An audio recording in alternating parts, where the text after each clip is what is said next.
Hey hey, salut les crypto lovers, c'est Weltemer et bienvenue pour l'édition du 12 du 5 2021 du petit journal du crypto. Aujourd'hui, on a un market cap global qui est à 2381 milliards de dollars. Il prend une petite claque, il perd 3,71%.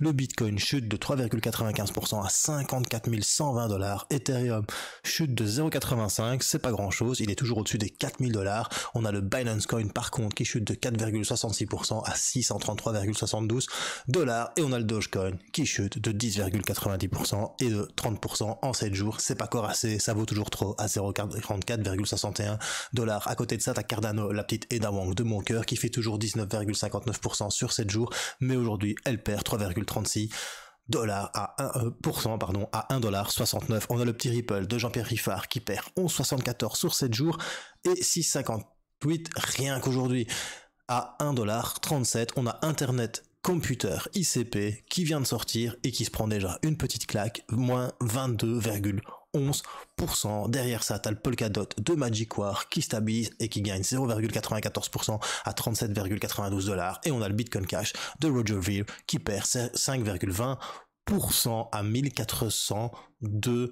dollars. Aujourd'hui est un jour rouge sur les crypto-monnaies. Sèche tes larmes, prends un Kleenex ou un sopalin, c'est comme tu veux. Aujourd'hui, c'est les soldes, bro, parce que quand ça chute, on achète, et quand ça monte, on revend. Conclusion, on achète bas pour revendre haut, on n'achète pas haut pour revendre bas. C'est dans ces moments-ci qu'il faut checker des crypto-monnaies intéressantes qui chutent bien pour pouvoir investir dedans lors de la reprise et faire de bons petits gains plantureux. Allez, on va regarder les top gagneurs du jour. Alors aujourd'hui, on a quand même Ave Maria qui te fait à 23,80% à 546,64 dollars. Plutôt sympa. On a le Polygon qui fait 19,91% et le Kuzuma, Kuzu, qui te fait un 15,43%. T'as le Zcash aussi qui fait 15,22, plutôt sympa. T'as le Unus qui te fait 14,31 Unus, c'est un petit peu comme le Binance Coin, mais version Bitfinex. On a Synthetix aussi qui fait 11%, Near Protocol qui fait 10%. Donc voilà, il y a quand même des crypto-monnaies qui enlèvent un petit peu leur épingle du jeu, mais il n'y en a pas énormément. À partir de USD Coin, ça chute et c'est comme ça. Pourquoi? Parce que le Bitcoin chute et quand le roi décide de descendre de son estrade, généralement, il emmène le marché avec lui. Allez, si t'es nouveau sur la chaîne, bienvenue à toi. N'hésite pas à t'abonner et à actionner la petite cloche de notification pour ne rater aucun petit journal du crypto. Je l'ai fait chaque jour. Tu peux aussi nous rejoindre sur Culture Crypto, Twitter. On atteint bientôt les 7000 abonnés. Allez, c'est parti. Générique.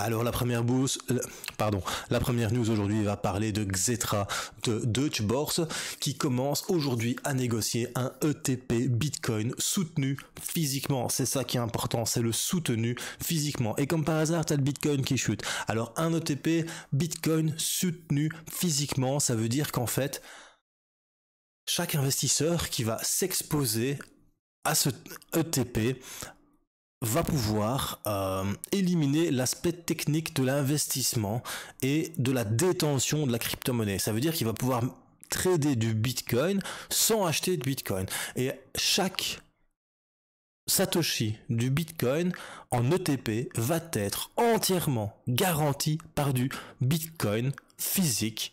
Ça va représenter une réclamation sur un montant spécifique de Bitcoin. Par exemple, s'il achète pour 1000 dollars de ETP, eh bien, derrière, Xetra va devoir acheter 1000 dollars de Bitcoin. Et ça, c'est plutôt sympa. Pourquoi?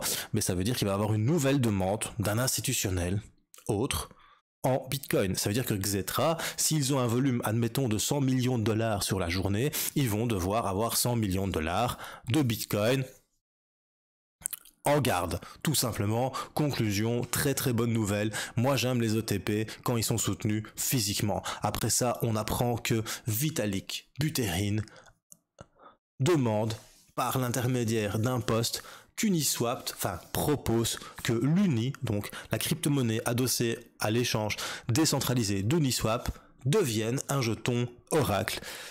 Oracle, ça veut dire l'interface entre le monde réel et le monde de la blockchain pour se passer d'une tierce personne qui devrait encoder les données. C'est un petit peu ce que fait la crypto-monnaie Chainlink, mais pour Vitalik Buterin.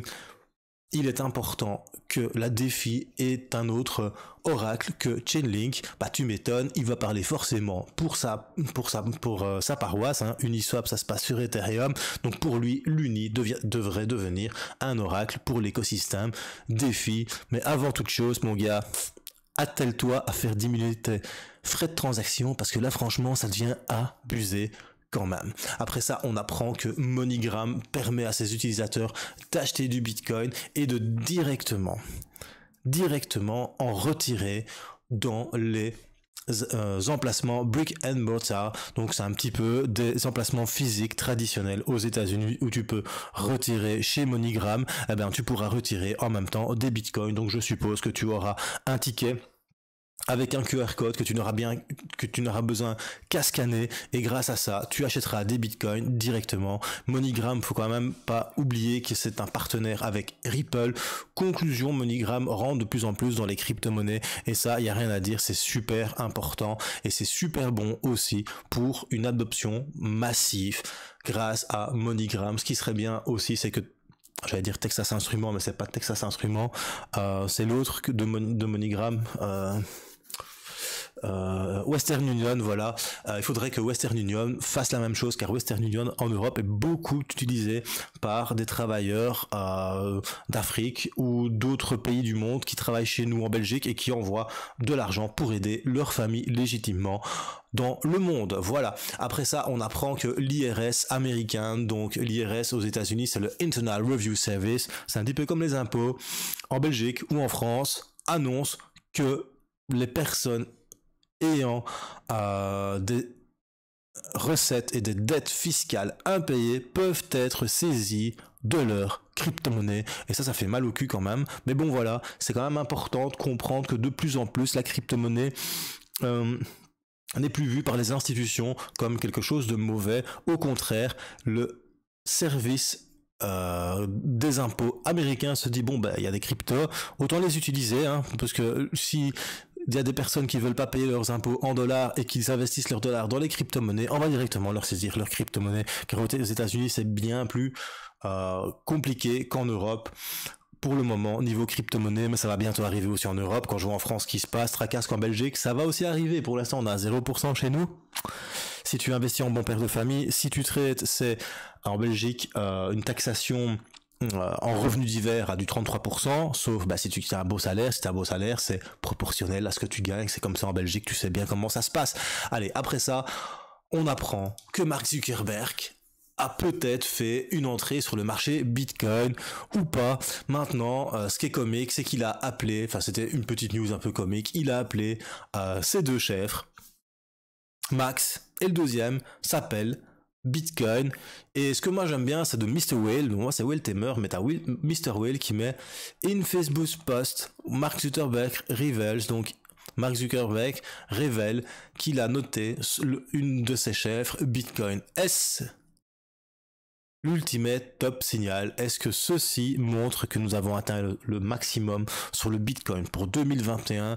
Une fois que Zuki parle du Bitcoin, est-ce que c'est ça qui va faire chuter le Bitcoin? En attendant, aujourd'hui, le marché, il est dans le rouge. Conclusion, n'oublie pas, on n'achète pas pour revendre haut. Maintenant, surtout, je ne suis pas analyste technique, je suis pas conseiller financier, je ne te dis surtout pas quoi faire avec ton argent. Quand je dis on n'achète pas pour revendre haut, c'est la base.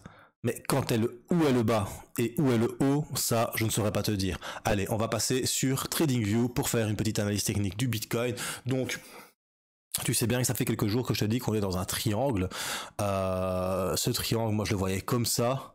Triangle haussier. Mais pour le moment, ton triangle haussier, il pue un peu du slip. À mon avis, il y a une trace de freinage qui est restée à la machine. Et du coup, ça sent. Voilà. Pourquoi? Parce que le Bitcoin, je t'ai dit que ça faisait des jours, 9 jours plus ou moins, qu'on était en train de surfer sur la moyenne mobile sans période. Maintenant, on a tenu bon ici. sur le support du canal haussier. On a tenu bon là, on a tenu bon hier, donc avant-hier, hier, mais aujourd'hui on a cassé le canal, enfin il y a une tentative des vendeurs de casser le canal et on a de la chance parce qu'on a la moyenne mobile sans période daily qui est en train de soutenir le prix. Alors est-ce que demain on va voir un prix au-dessus de ce support et au-dessus de la moyenne mobile sans période? C'est une grosse question que je me pose. Généralement, quand on casse la moyenne mobile sans période, il y a des fortes chances qu'on vienne chercher la 200. Je ne dis pas que ça va arriver. Regarde ici, on l'a cassé une fois. C'est remonté, on a essayé de la casser une deuxième fois, c'est remonté, une troisième fois c'est remonté, mais le lendemain direct a eu un gros pump qui a avalé 4 jours. Hein, donc on a eu un engulfing, donc un engulfing c'est une grosse bougie qui avale plus de 3 jours.